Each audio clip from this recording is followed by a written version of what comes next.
magluto tayo ng cottage pie ngayong araw na ito. Kasi di pupunta yung taon ito dito mag-dinner yung mother-in-law ko. So dito mag-chop tayo ng carrot, celery, onion, and mushroom. At saka yung onion natin at garlic. Gisain natin yung meat hanggang mag-brown siya. Lagyan natin yung onion, garlic, at saka yung tomato paste natin.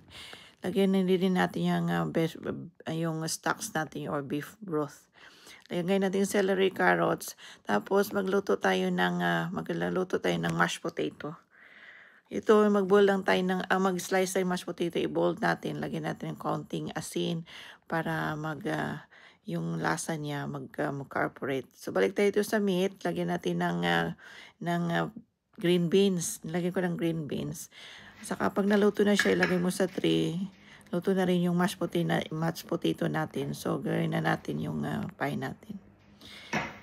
And then, pag na siya natapos, i-bake natin ng 40 minutes. Pagkatapos siya ng 40 minutes, luto na yung pie natin. Kainan na. Thank you for watching.